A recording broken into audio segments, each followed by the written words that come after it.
आणखी एक महत्त्वाची बातमी ते म्हणजे शिरोडा इथे पर्यटनासाठी आलेल्या पर्यटकांपैकी 8 जण शिरोडा समुद्रात बुडल्याची भीती व्यक्त होते। यातील 4 जणांना बाहेर काढण्यात आलं असून त्यांना शिरोडा उपजिल्हा रुग्णालयात हलवण्यात आलंय। घटनास्थळी बुडलेल्यांची शोध घेण्याची प्रक्रिया सुरू आहे आणि काही जण कुडाळचे आहेत, त्यातले काही जण बेळगाव इथले असल्याचं सांगितलं जातंय।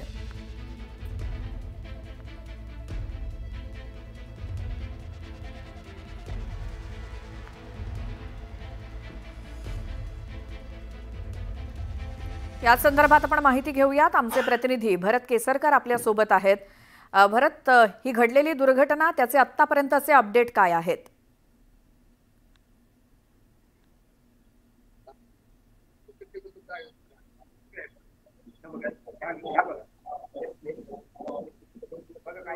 भरत, आवाज येतोय तुम्हाला?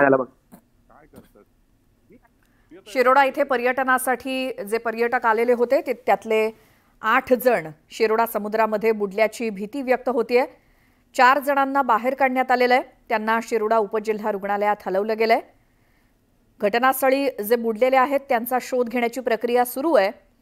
त्यापैकी काही जण कुडाळचे आहेत तर काही जण बेळगावमधून आल्याची माहिती मिळाली आहे। एकूण 8 जण या समुद्र किनाऱ्यावरती होते, मात्र पाण्यात गेलेले असताना ते बुडलेत।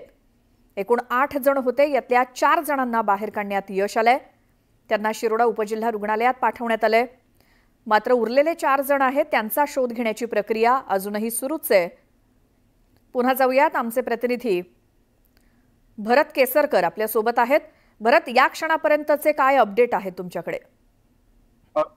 या क्षणापर्यंत मी थेट आता शिरोडा जे उपजिल्हा रुग्णालय या ठिकाणी उभा आहे। टोटल 8 पर्यटक जे होते बेळगाववरून आलेले होते। यामध्ये कुडाळमध्ये काही जण कुडाळमधून त्यांनी दुपारचं जेवण केल्यानंतर ते शिरोडा बेळागर या ठिकाणी दाखल झाले आणि यानंतर ते समुद्रात गेल्यानंतर यापैकी 8 जणांपैकी 4 जण आहेत, ते 4 जण जे आहेत बुडालेले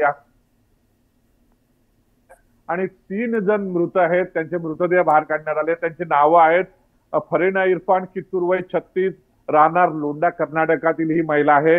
त्याचा जो मुलगा आहे इबाद इरफान कित्तूर वय 12, राहणार लोंढा कर्नाटकातील हा मुलगा आहे आणि नामेरा अफ्तार अत्तार वय 16, अळणावर जिल्हा आखाडे, 3 जण कर्नाटकातील आहेत। एकाला वाचवण्यात आलेला आहे। अजून 4 जण बेपत्ता आहेत आणि प्रशासन जे सज्ज झालेले आहेत। आपल्यासोबत प्रांताधिकारी आपल्यासोबत आहेत जे संपूर्ण घटनेवर लक्ष ठेवून होते। तर काय सांगाल, 4 जण बेपत्ता आहेत, 3 मृतदेह काढण्यात आलेले आहेत आणि 1 जण वाचलेला आहे। 4 जणांचा शोध लागलाय। पर्यटक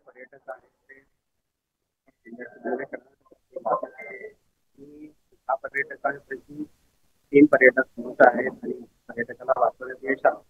4 पर्यटक जे बेपत्ता आहेत त्यांचा शोध मोहीम चालू आहे। आता ते शोधकार्य आता रात्र असल्यामुळे किंवा वादळ असल्यामुळे चालू जरी ठेवलं असलं तरी आम्ही प्रयत्न करतोय, परंतु प्रत्यक्षात 1-2 गाड्यातून बेळगाववरून हे जवळपास 17 लोक आले होते। स्थानिक लोकांनी, स्थानिक नागरिकांनी। भरत, या सगळ्या माहितीसाठी धन्यवाद। तर ही सगळी परिस्थिती आपण शिरोडा जिल्हा रुग्णालयातली बघतोय आणि तिथं सध्या त्यांच्या नातेवाईकांचा आक्रोश सुरू आहे एक प्रकारे, कारण 3 जण यामध्ये मृत्युमुखी पडलेत। जे एकूण 8 जण पर्यटनासाठी गेले होते समुद्रकिनारी, त्यापैकी 3 मृतदेह सापडले। 3 जणांचा मृत्यू झालाय, 4 जणांना वाचवण्यात यश आलंय।